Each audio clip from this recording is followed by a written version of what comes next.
So hello everyone, welcome back to my channel. Good morning. दिनैहाय माने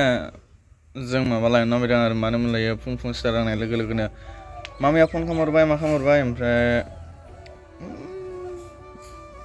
गाइखेरनि बनायनाय मोनसे बुस्थु लायनो नागिरदों आरो नै बिथाङाबो थांनो थाखाय रेडि हा मा लायगोन माने माबायावसो लायगोन आरो नेपालि सासे माने दोङो न'खर दोङो बेयाव लायगोन आरो लाखाबाय नै लाग्रा माल बेयाव लाबोगोन आरो गाइखेरनि दय एसे होनोमोन ना गाइखेरनि दय एसे होनोमोन ना दय लायनो नागिरदों आरो दय फ्रेश बनायनाय दोङो माने बेखायनो लायगोन आरो गाइखेरनि मोखै लायसै जानोसै स' दिनै भिडिअखौ नायलांबाय थादो ना मा होनो चलो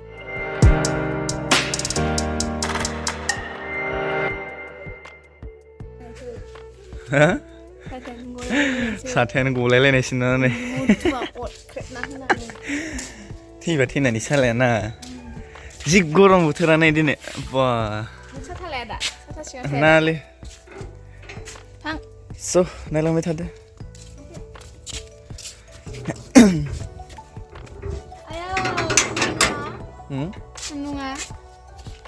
जे पैसा सान्दुं नै पापा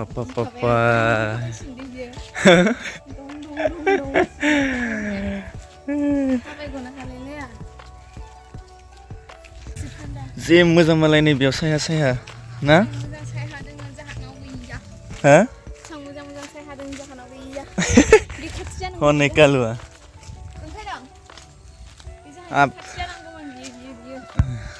ओमफ्राय सिगाङाव बेयाव माबानो हानि लोगोनो हानि न'मोन बैयाव गैला ओइयाव मुनिनो हानि न' नङा ओइयावमोन ओइखिनियाव बेखौ बारनानै जि मोजां नै थान्दा बेफोरावसो थानो मोननांगौमोन आरोना गैया जाहा माने बिसानावनो माबा माबि लांफैबाय थायो आरो गाइखेर लायो गाइखेरबो लांफैयो मा लांफैयो ओमफ्राय दा मोसौ फिसा मा जानायखाय मोनाखैमोनदां ना ओमफ्राय जानायखाय मोनाखैमोनदां गोरलैखाय जायैखायसो मोनाखैमोन मानै सेरखायो ओमफ्राय बे मानैनियाव मासेया देरबायमोननो ओमफ्राय मासेल' सेरोमोन ओमफ्राय दा आरो मासे जाबावबाय बेलेग ओंखायनो दा हमबारनिफ्राय डाइरेक्ट टिका लालायनोसै आरोना कालुआ सिगां मावले हनै हाबैखागोन दे बे सिद्दाहै हा हाबैया खाइलें थांबाय मिथियालै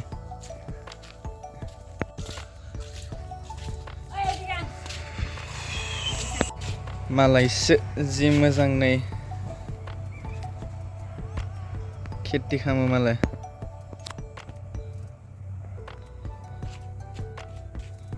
लाखांबाय खिन्थु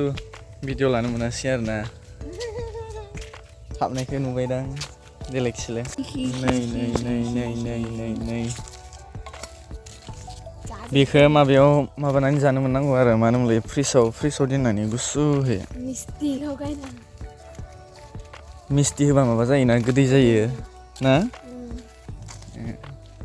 लायनानै फैखांबाय मोनफैबाय ओमफ्राय दायो सिङाव खिथिनोसै मादि मा चलो मा मिनिदों बिनि भिडिअ लानाया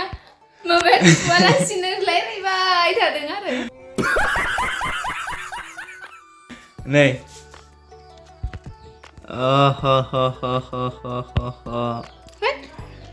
जि मोजां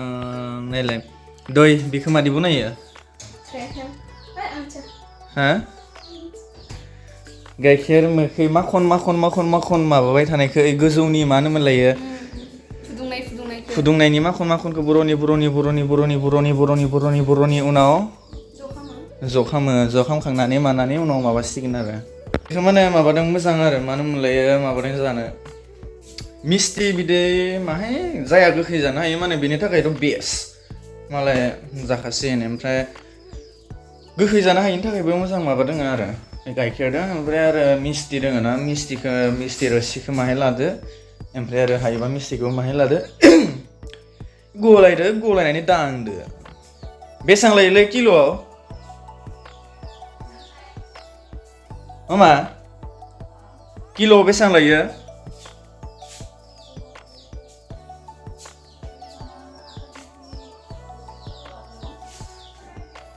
आधा केजियाव 25 थाखाल'सो आरो देहानि थाखायबो मोजां नापिनि गल निम्बु गायनाया थांबाय नै गायनाय माने फोनाया गावरेमा ओइयाव गावरेमा दोङो गावरेमाखौ माबानायखाय गैला हाला बेसेरा बारखोलां ओइयाव बारखो ओइयाव बारखोनोबो हाला ओंख्लायनोबो हाला जोयफोरावहा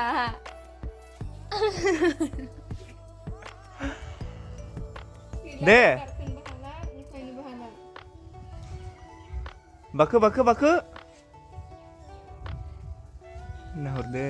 गैला आया माथोखौ होफ्लांलायलांदों बेयाव होफ्लांलायलांदों आरो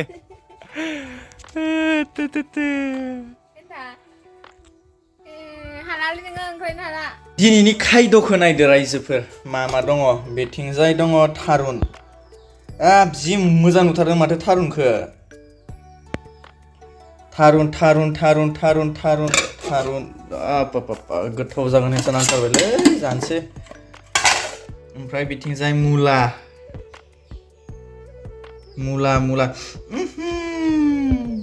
माबैसा मोनामखो जे बोरैबा मोनामखाबाय ओमफ्राय इथिं फानलु दोङो ओमफ्राय इथिं मैथादों माबादोंमोन आरो मैयानि मानो मोनलायो नादोंमोन स' थेंक इउ लोगोफोर दिनै भिडिअखौ जोबजासे नायनायनि थाखाय स' टाटा बाय बाय